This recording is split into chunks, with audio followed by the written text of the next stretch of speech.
The weddings are the brainchild of the Tourism Commission of New South Wales and will be distributed to 1,000 travel agency outlets in Japan.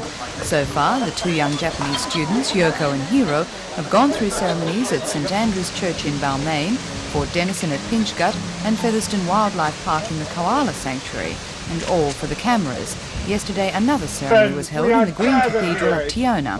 The videos will be released in Japan in time for the New South Wales Trade and Goodwill exhibition in October, as part of the sister-state relationship between New South Wales and the Tokyo metropolitan area.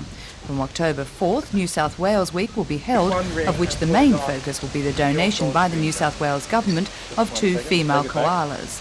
We're putting a lot of emphasis on the fact that some female koalas will be delivered to the Tama Zoo in Tokyo to join the males that were given to the zoo in October last year. We thought this was a great opportunity to yet again promote the New South Wales tourism product in Japan and perhaps to emphasise the potentially big honeymoon and marriage market from Tokyo into various areas of New South Wales. According to the video consultant Richard Shimada, it's becoming more and more popular for young Japanese couples to have their marriage blessed in another country.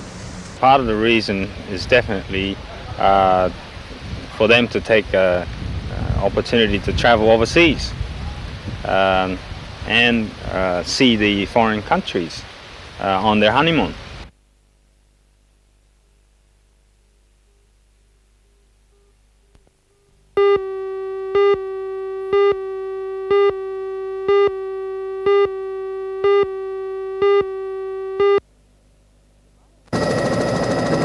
National Park has been largely preserved in its natural state. A special feature of the area is the nature walk from the park's boundary, 5 kilometres north of Hawke's Nest, to Mungo Brush, a centrally located camping spot at the southern lake. This is called the Mungo Track. Because of heavy rains, however, only part of the track is walkable at the moment. It's estimated it will be a couple of months before the entire track has dried out.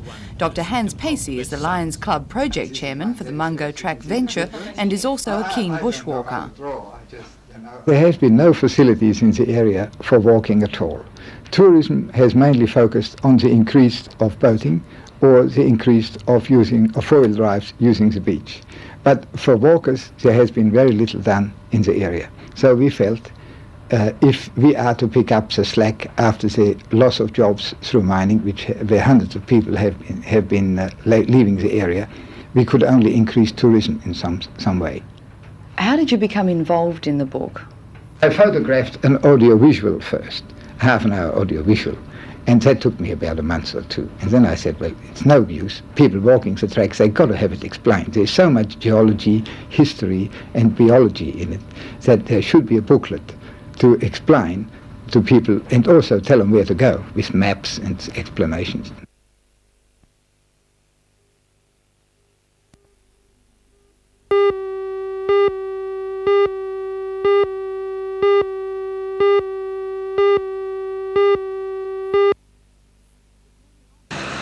The turning on of traffic lights at the intersection of the Pacific Highway and Warners Bay Road signals the completion of major works. At a cost of $6 million, 3 northbound lanes and 2 widening to 3 southbound lanes have been constructed on the Pacific Highway. The project has taken longer and cost more than was originally estimated, but according to the member for Charlestown, Richard Face, the difficulty of the roadworks was underestimated. I think the DMR would agree now that they should have attempted this section many more years before they did, and a lot of the other easy sections that they did further out, because this was where the traffic bottleneck was, and from that point of view, those criticisms quite warranted.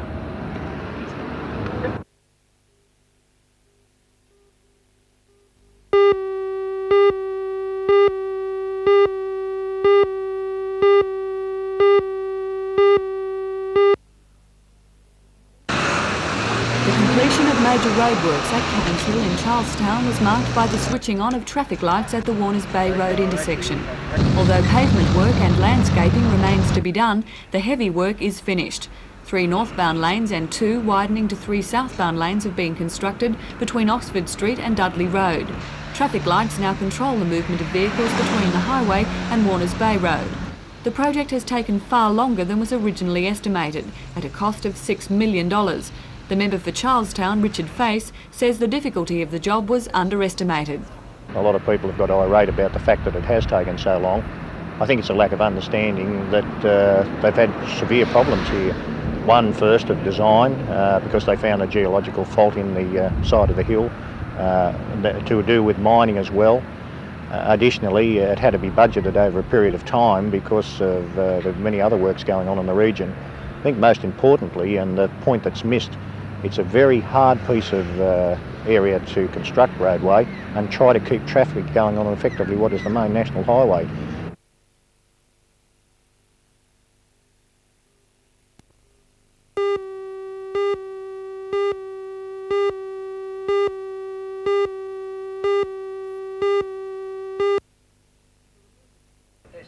For the members of the Central Coast Volunteer Rescue Unit, today was special on two counts. Not only was it the opening of their new headquarters in Rose Street, Wyong, but it was also their 10th anniversary celebration since the unit was formed in 1975.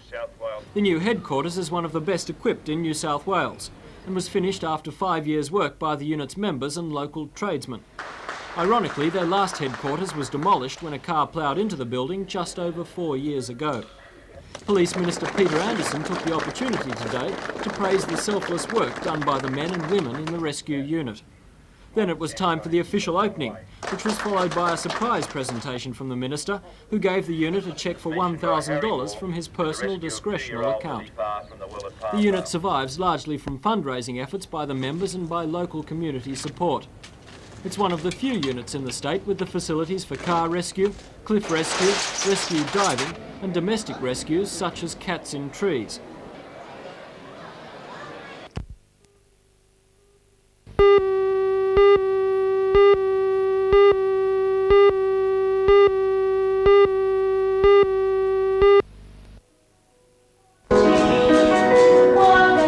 There's nothing particularly new about school reviews, but for the students at the St Francis Xavier School at Hamilton, this year's review is different for at least one reason.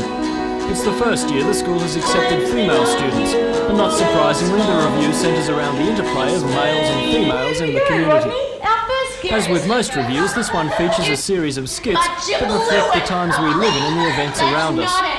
The Australian tradition of ocarism comes in for another serve, as do Parliament, television stars and shows, recent trends, and the recent eruption of excessive violence in football. But the overriding theme in the review is the relationship between men and women, and the finale offers a simple but entertaining reversal of roles.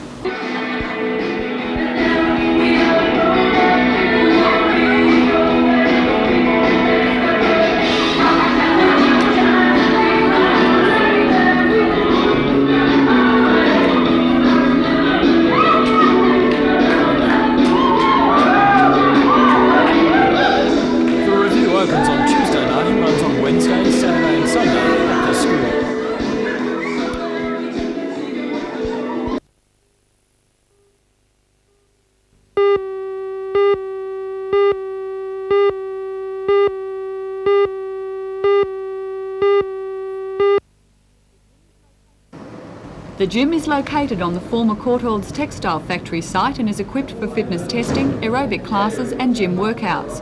900 men and women are employed at Tomago, and this afternoon the first group inspected the fitness centre. Tomago has paid for all of the equipment and the cost of training 8 employees as fitness instructors. Use of the gym is also free. Instructor Gavin Scott explains the benefits to employees. In their fitness, in their meeting other people, and I think the working out and keeping themselves fit, they will have less injury rates. The instructors will devise exercise programs and show their fellow workers how to use the gym. They will also train other instructors so that operating hours can be extended. Just taking these slides.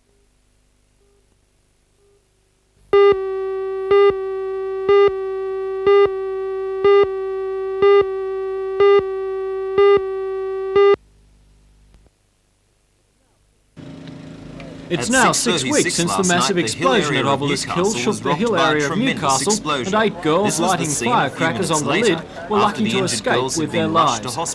Since that time, the area has been the centre of much activity, as different groups set about determining the cause of the blast, and some set about making sure the area is now safe. Today in Newcastle, the Minister for Natural Resources, Janice Crozio, will release the Hunter District Water Board's report on the explosion. Officials from the Water Board have remained tight-lipped so far on their investigations, and the release of the report will be the first real indication of their findings. The official investigation into the blast is being conducted by the Department of Industrial Relations. The date of release of that report is still to be announced. Storages in the area, and the future of the Obelisk Reservoir is under review.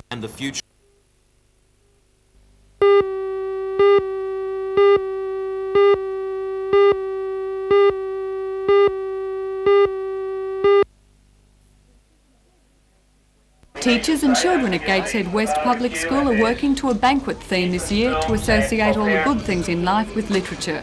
Today the emphasis was on characters from books. 250 5 to 12-year-olds went to great lengths to mimic their favourite characters from fairy tales, nursery rhymes, myths, legends and children's classics. These included the Lone Ranger, Long John Silver and Pinocchio. Famous villains were also represented with monsters, ghosts and a coven of witches. Book Week continues over the next few days with more activities to encourage children to use school libraries.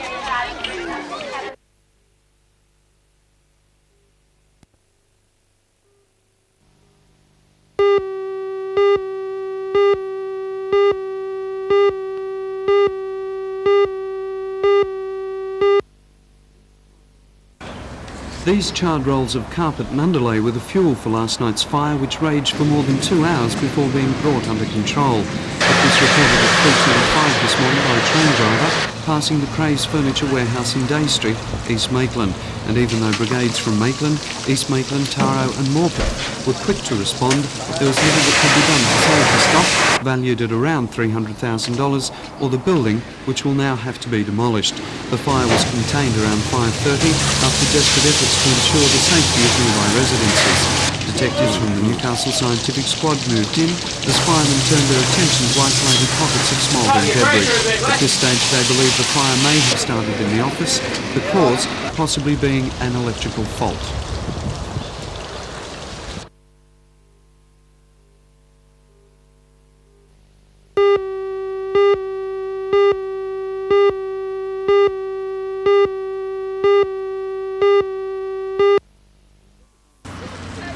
The Endeavour Games are the top track and field meeting for disabled athletes on the East Coast, and after a haul of 27 medals last year, plus trophies for the best visiting team and male and female athletes, there's been a concentrated training effort again for this weekend's competition. The 34-member squad was selected from Newcastle area workshops during Awareness Week trials and includes men and women aged 20 to 40 who will be competing in a full program of track and field events.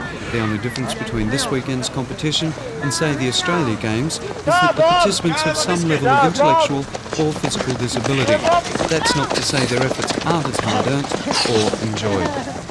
I found that they enjoy it. It's an outlet for them where they don't get the opportunity to compete with the normal type athletes. They compete on their own level and they enjoy it with their own sort of limitations and what they've got.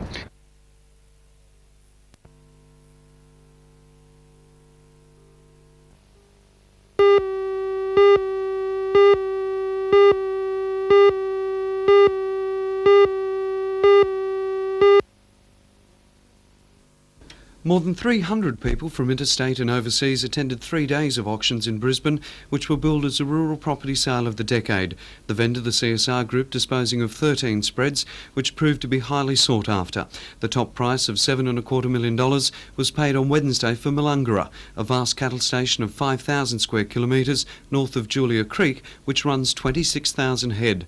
Another interesting sale was that of the 121 square kilometre fattening block Cumley in the Blackall district, which went to Robert Holmes a Court, the Perth industrial magnate, for a mere $4.5 million.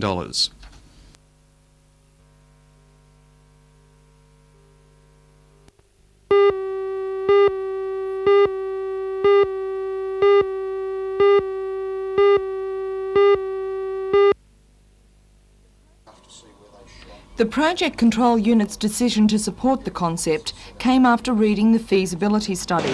After surveying staff, customers and other government bodies, the feasibility study has concluded that the Shotland County Council would be more efficient if it moved out to the proposed site in Douglas Street, Wallsend. Chairman of the Shotland County Council, John Jobling. Amongst the more efficient, we'll have a corporate review, we'll have a corporate objective, and what this will mean is that we will set down what we want to do, and at the end of the year, not only the councillors, but all the media will be able to look at what we said we wanted to do, and then look at the end of the year to see what we did do, and to know just how efficient we are. The showroom will stay in the city, but there's also the question of what will happen to the recently completed computer centre in Derby Street. And obviously the system control computer, which at the moment is also in the centre of Newcastle, will be looked at for future removal to join the other parts of administration and engineering depot at Wallsend, if it's viable and feasible to do. Critics will say that that's been a terrible waste of money. Yes, well, of course, critics are always very wise after the event. At the time it was built, there was not a proposal to move the Queen Street depot, although it had been talked about for years. There wasn't a proposal to build a new administration centre. The Project Control Unit's recommendation that the administration centre of the Shortland County Council be transferred from here to Wallsend will go to a full council meeting next Thursday.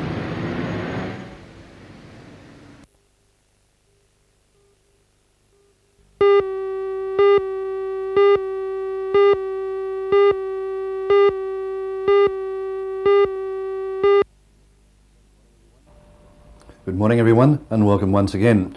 A couple of weeks ago I was giving a lunchtime talk in Sydney and one of the participants was a lady of around 60 to 65 who, sad to say, has probably lost around $80,000 in one of the recent property trust collapses. Now I'm the first to admit that I can be wrong from time to time, but the thing I'm reinforcing is, from this particular episode, the need to make sure you don't put all your eggs in one basket. Now that applies to the listed property trusts, it applies to the unlisted property trusts, it applies to equity trusts, it applies to the share market, etc., etc. No matter how good the product, no matter how good the investment, you still must spread it around. So in this lady's particular case, and I'm not talking about hindsight, I'm talking about foresight, I might have put, say, $10 or $15 or $20,000 into 3, 4, 5 or half a dozen of the property trusts, so if there was a problem with one or two, I would have the others to fall back on. And really, it's basic common sense. I hope that there will be some money left over after things settle down. When I suggested that she was probably losing $80,000, that's going to be the end result if the worst should happen. But let's come back to the quality of advice that you're receiving. Now, there are people out there in the marketplace who earn their living from commissions, and I'm not against that, providing they do it in the appropriate way. But let me also remind you that in many cases, and I'm not just talking about commission in total, but the costs of buying into a certain investment, including commissions, can be as high as 8%. So if you walk into an investment advisor with $100,000, and after 2 or 3 hours, and I don't want to be unkind, you decide to take the advice and they'll invest this $100,000. Remember, after allowing for the charges, after allowing for the commission, you haven't invested $100,000. In reality, you've only invested $92,000. Let's hope we can all learn from this lady's experience, and I'll see you next Monday.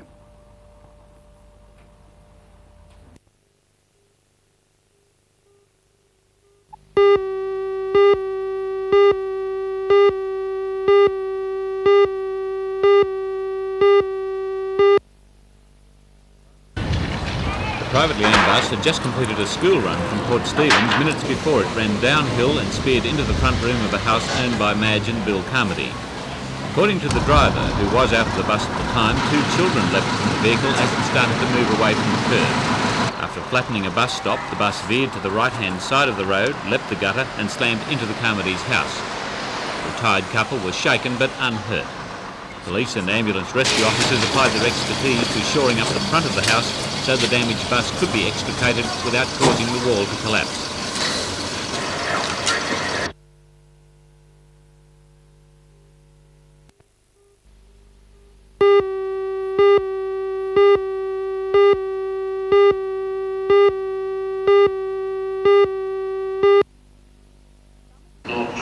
The summit has brought together welfare and employment groups, representatives from Trades Hall, the Chamber of Commerce, local government, art and recreation groups. In declaring the summit open, the Minister for Finance and Employment, Bob Debus, applauded its contribution to combating unemployment in the Hunter through regional initiatives.